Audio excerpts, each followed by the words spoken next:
Hello. Welcome to our presentation. Today our group will introduce about the topic, the agency problem. To understand more about this topic, we will come to an university and attend an international financial management class and listen to the lecture. Hi. It's nice to see you again in class. How are you today? We're all good. Thank you. Welcome to the class. I am the lecturer of this course. I always try to make my classes as interactive as possible to make it a bit interesting for you all. So, I have invited a guest who will try to give you a real-life example of today's topic. He's a financial advisor, Mr. David. Hi everyone. I'm David. Hi, David. So, I will try to cover the theory part of the topic.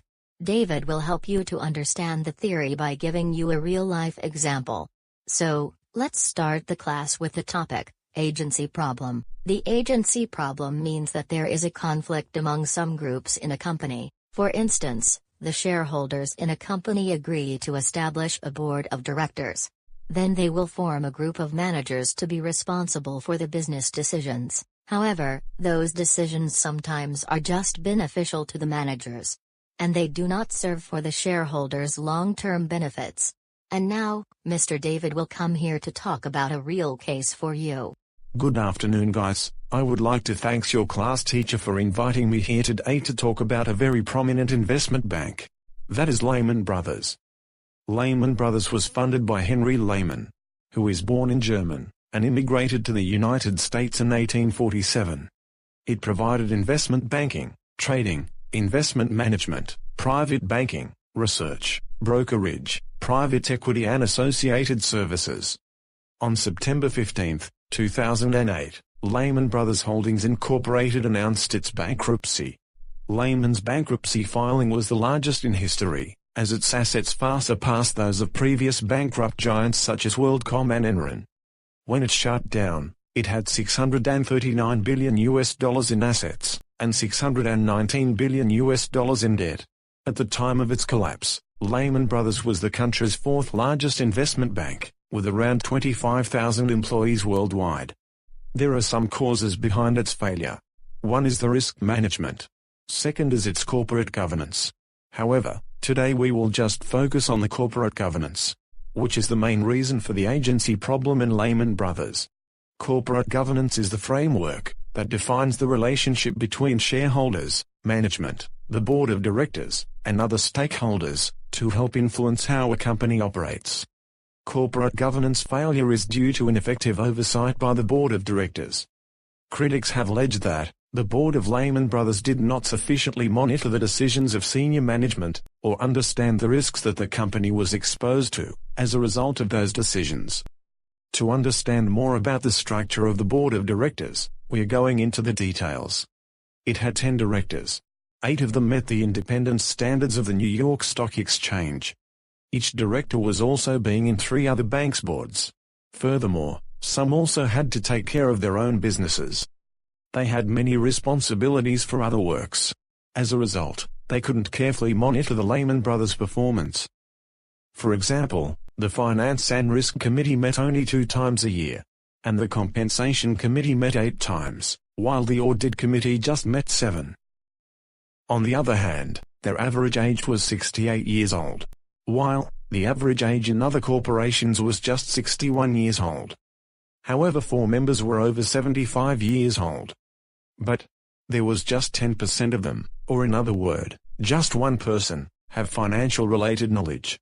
That is to say, the board of directors had a lot of professional experiences. Nevertheless, they lacked of the understandings about finance. Therefore, this is the main reason why they were unable to realize the financial risks, which were made by the company managers. Now, we move to find out more about the remuneration or compensation scheme at the Lehman Brothers. Richard Fuld was the director of all issues, which are related to risk management, strategies, goals and objectives. His leadership culture is too aggressive and competitive. So he wanted the bank to invest it intensively in subprime mortgage without concerning too much about risks. Fuld was very generous to pay huge wages and bonuses to the employees.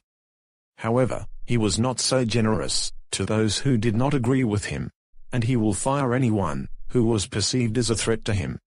On the other hand, there was still significant difference in money received between the senior and the employees. For example, Richard was the final chairman and chief executive officer of Lehman Brothers.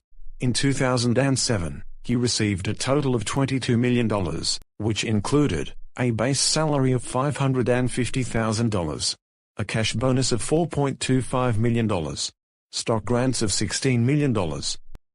However, as you can see on the screen, the employees could receive the disproportionate salaries. They just earned around $88,000 per year. For example, senior programmer analyst received average of $91,366. Treasury analyst earned an average of $53,692. And the average senior quality assurance (QA) test automation engineer's salary was $91,094. Hence, the low salary discouraged the employees from performing their best. Additionally, they did not work for the best interests of shareholders, as well as the wealthiness of the company. Now, we turn back to the reason why Lehman Brothers failed. You need to keep in mind that Lehman Brothers was a victim of the subprime mortgage crisis in the United States. They underwrote a tremendous number of mortgage-backed securities. In 2007, they kept $111 billion in real estate-related assets and securities, which was 4 times over their equity. This led to the risk that the company could not receive the mortgage payments from their customers. And as being reported, they just had only $1 billion left in cash. That means they did not have enough liquidity, and the firm bankrupted. This graph shows that how quickly Lehman Brothers collapsed. As you can see, just within a week after facing trouble, there was a significantly decline in the stock price at the time. That is to say, the bank tellers accepted too much subprime mortgage for their short-term interests. However, they don't care about how to manage the mortgage in the future. Or as we have mentioned, they acted for their own benefits, not for shareholders. So, in conclusion, Lehman Brothers experienced the agency problem due to the failure of its corporate governance, which was resulted from the poorly performance of the directors, its unfair compensation scheme and employees' own interests. And as a result, Lehman Brothers bankrupted. Yeah. Through the case of Lehman Brothers, we will recognize that the agency problem is so dangerous to a company. And we need to prevent this problem. My students will become the managers, the CEO, or even the company owners in the future. So, do you have any recommendations for them to avoid the agency problem or poor corporate governance? Yes, of course. It is my pleasure. First, the corporations can deal with agency problem by monitoring the performance and using the incentives. Incentive schemes are used to reward the individual on their quality of work. For example, the company can allow them to have stock ownership and have more shares of the company. This means when the company does well, they can earn more too. Then this will encourage managers to align their interest with those of shareholders, to bring the most efficient management. Yes. And I also think we can protect the shareholder rights by providing them more incentive to monitor the management by themselves, such as the concentrated ownership scheme in many companies in some countries. Yes, I agree. And one more measure is using indirect corporate controls like takeover. A raider can gain enough shares to take over the board of directors. Then they will fire the managers with poor performance. Then, because of being afraid of unemployment, the managers will do their best for the company. That is all the advices Mr. David give to you guys. Thank you for your presentation, David.